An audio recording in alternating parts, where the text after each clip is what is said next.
Hi everyone, this is our channel, Around My Story. Please like, share and subscribe. I am Mary, 17 years old, living with my mom and my sister Sally. Sally is 3 years younger than me, but unfortunately, we fight all the time. Honestly, Sally is prettier than me. I am short and very fat. Before you blame me, blame mom. She is the reason for my weight. Mom works as a cook in a famous restaurant. Her food is very famous for its delicious taste, so imagine what she does at home. Sally does not like to eat very much by nature, but I am my mother's experiment in eating. I taste any new item of food, so I became having a terrible obsession with eating. But with time, I discovered that my weight would stop me from many things, the most important of which is finding my soulmate. Who will choose a girl who looks like a panda like me? Don't laugh at me, I am just comparing. My friends Emma, Sarah, and Rose. These are the best things that happened to me. Friends since we were in the nursery until we grew up and became in high school. All the adventures and laughter with them. They are the only ones who know my problem. They tried to help me before, but unfortunately, all attempts terribly failed. The first of which was when they let me meet the crazy Edward. Edward is with us at school. He is crazy by all accounts, in his sloppy clothes and long hair. His eyes are always moving in all directions. When I got to know him and we went out for the first day together, he prepared a nice surprise for me. I opened it to find a pancake that hit my face. He came to say hello to me. The crazy one electrocuted me. He had something around like the Joker. He is so crazy, of course I didn't continue. They introduced me to the mysterious Albert. He was silent all the time. He even sits at school by himself, looking at the sky. We sat silently for over an hour. Honestly, I got bored of him. And more other attempts until Emma suggested me to sign up for Facebook. Honestly, I think that social media has no benefit, but decided to maybe a miracle will happen. They taught me how to make an account. I put the profile picture of a famous actress, and I wrote very interesting personal information about me. Suddenly, I had a friend request. It was the crazy Edward. I called my friends quickly to find out how to block him. At first, I logged into Facebook. I found Edward. What kind of bad luck is this? I used to get friend requests from many people. Some of them were interested, some of them were normal, just adding them to my friends list. And every day, my friends used to check on something new, and I tell them that the brave knight has not yet appeared, and I'm still waiting for him. Until the expected moment came, a friend request from a person named Adam. A distinguished name. I checked his personnel page. My heart had been kidnapped. Athletic and handsome. I accepted his friend request immediately and sent a message to him. I said, "Hi, Adam." And I waited. I waited the whole day to reply, but unfortunately, he didn't reply. I slept in despair and I said, "Unfortunately, not every good thing happens to us." I woke up to a distinctive ringtone, the ringtone of a message. I rushed to check it. He was replying to me. "I'm surely dreaming." I replied to him. My heart was beating hard, saying to myself, I mustn't follow my feelings. I had already planned my wedding day with him. How would it be, the type of cake, and the name of the band that will play at the wedding? He asked to get to know me. I did not know what to do, wait or tell him. Seconds later, I told him the whole family history. He asked that he had an exercise and would talk to me again. "Seriously, you will talk to me again?" He sent a laughing emoji and said, "Yes, for sure. I need to know you more." No, of course, I'm dreaming. I called my friends and told them. They were very happy and gave me some advice that I didn't follow as if I had not heard them. My heart was attached to Adam. Oh, even his name is very musical. Of course, I waited, holding the mobile phone and waiting for him to call me. I ate and I ate again, and the third time while eating, I made a decision. He must know that I am fat and that I love food, and even accept that. I don't know how to tell him, but I will try. A ring. My heart beat. Adam got back and called me. I told him to tell me about himself, told me about his mother, father, and his hobbies, and that he hopes a woman to share his life with and be happy with her. I asked him if he had certain specifications, equipped with a pacemaker next to me, so if he says something close to describing Marilyn Monroe, to save myself before getting a heart attack. I got the answer I did not expect. He said the appearance is not very important. Her personality is the most important. I will tell my mother from now on that I'm going to get married. I asked him, what if you found her? He sent me a heart emoji and he said, sure, I won't leave it. I told him that we had to meet. He said, I was going to tell you that. I said, choose the place and I will come. He said, then we agreed. I went to my friends with a sense of happiness. My life's dream has finally come true. I told him that we will meet, counting the time and the steps that will lead me to the dream of my life, Adam. I arrived and sent him a message. Where are you? He said, you will find me at the food court. I brought you a surprise. I told him I'm coming right now. I ran while drawing in my imagination. How will I meet him and say hello to him? Just a second. What are Emma, Rose, and Sarah doing here? And what is the sign that says Hello Mary? I entered looking at them while Emma, Rose, and Sarah were holding laugh.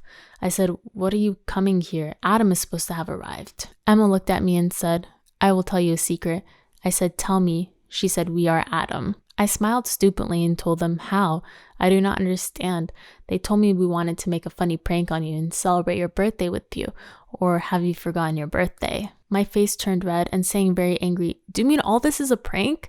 Pictures, information, and everything? How did you do this to me?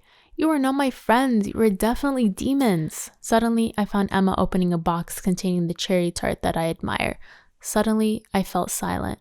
Emma, Rose, and Sarah hugged me tightly. And they told me we didn't want to annoy you, and you are the sweetest girl in the world, and we wanted to make you a nice surprise. I hugged them very much, saying to them, you're my only friends, and honestly, the cherry tart looked tempting. I'm not interested in love. I love food. The girls and I attacked it and devoured it. But suddenly, we found the waiter coming to take our drink orders. Just a second. He looked very close to the picture of Adam that they sent me. With the rest of the cake in my hands, my mouth was also dirty, and I softened my voice and said romantically, can we get to know each other? He smiled at me. So, I will try again. Before this summer, I had zero experience with dating apps. Tinder wasn't even released until 2 years after my long-term relationship ended. During 7 years of my relationship, I had played around with my friends' apps, but never swiped left or right. Finding myself suddenly single at the beginning of the summer and in desperate need of distraction, I dove headfirst into the pool of online dating. I started with Tinder because my town is too small for anything else, and my cold dead heart wanted casual dates and nothing serious. And that's the whole purpose of Tinder. Tinder met most of my expectations. I went on a handful of dates, met some cool guys, and some not so cool guys. I even hung out with a few truly interesting people, like a radio DJ who runs a wedding business on the side. What I did not expect from Tinder, however, was how most of these interactions started to make me feel good about myself. I mean really good about myself. Like every woman in the world, I have never been happy with my body. At a size 10, I am labeled plus size, and I've worn glasses on and off throughout my whole life. When I'm out with my girlfriends, I'm never the girl who is hit on, flirted with, or even picked up. Ever since I hit puberty and became aware of attractive versus unattractive, I've thought of myself as filling the role of the fat friend who just sits back and smiles. Obviously, I've had boyfriends, but they've always been my friends first. So when they said you're gorgeous, what I heard was, I found you gorgeous only after getting to know you. I didn't immediately think you were pretty. I know that having someone attracted to your personality is way more important than thinking you're cute. But I wouldn't hate having just one guy who doesn't know me at all tell me that I'm attractive. Friends, family, and boyfriends, I don't believe.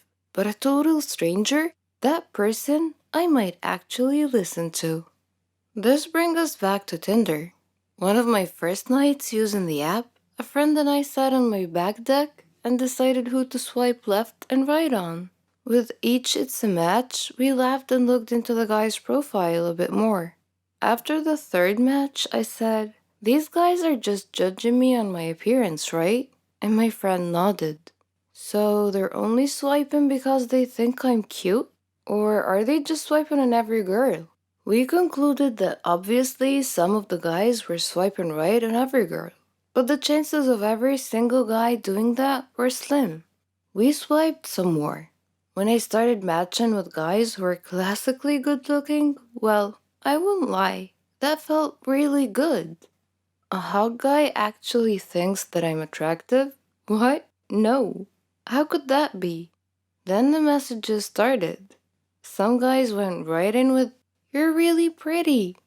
Others went in for a conversation first before giving out compliments here and there. I know that this is how people operate on Tinder, but keep in mind that I'm not used to anything.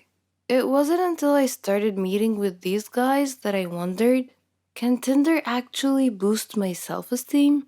Two guys asked how someone as pretty as me was still single. I went on a date with one guy who told me in Spanish that I was beautiful. Another guy who I'd met up with a few times asked me, "Are you looking for something serious?" I laughed like a loon in response.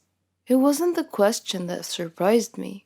It was the fact that I was coming from an incredibly attractive, incredibly fit guy. Because, yes, I'm being shallow and only swiping right on guys who I find physically attractive. When I was done laughing, I said something awkward like, "Oh, maybe? I mean, I'm not against it." My mind, however, was saying, "Are you serious? Have you seen yourself? Have you seen me?" I was, in fact, not attractive, but I simply knew how to dress well. I retreated into my unhealthy shell. Soon after that guy, I hung out with a sweet, nerdy medical student who was in town on a vacation. We got along well. The next day, as we met up again, he seemed shocked that I was on a second date. He kept repeating, "You're just so beautiful. I never get to do things like this." I don't know how to respond to compliments. And the medical boy shook his head. He said, "Don't do that. Don't body shame yourself. You're so attractive. Have you seen yourself? You're gorgeous." Something about that guy made my typical self-hate thoughts start to lose hold. Again, I know that this is the type of stuff people say on Tinder, but let's be honest, why put in the extra effort? Unless it's true. Somewhere between the casual Tinder chats, the handful of dates, my mind circled a new thought. Am I attractive? I stared at myself in my full-length mirror. I tried to see what these guys saw. Guys who did not know me at all. Guys who are not being swayed by my personality. And guys who have no reason to compliment me because I'm not looking for another relationship anytime soon. Suddenly I started to see it. Where I used to see unsightly lumps and a stomach I sucked in before turning off the lights, now I see a healthy, curvy, and dare I say it, slender body. Friends, family, and boyfriends have always told me that I'm attractive, but it wasn't until these strangers started repeating it over and over that I actually started to hear it. So which is boosting my self-esteem? Tinder or just plain dating? Or are they working in with one another because without Tinder, I probably wouldn't be dating at all? Romantically, I tend not to put myself out there. I typically wouldn't approach a guy and try flirting with him, for fear of rejection, of course. With Tinder, however, just matching with someone seems to lessen the fear of rejection. Whether you matched with them because they're genuinely interested, or you matched because they're saying yes to everyone, seeing that it's a match message eases a tiny bit of the tension that goes into dating. Whether it's thanks to Tinder or not, in the past few months I've discovered newfound confidence. When someone compliments me, I say thank you instead of responding with a self-hatred joke. When I meet a date for the first time, I work at being my usual chatty, sarcastic self rather than being shy and quiet. I have flirted with guys and even gave a random musician my number. For once in my life, I feel like I'm someone worth dating, rather than fearing my significant other might be too good for me. Did Tinder give me this confidence boost? Or am I just getting older and wiser? I don't know for sure. But what I do know is that I'm not going to stop online dating anytime soon.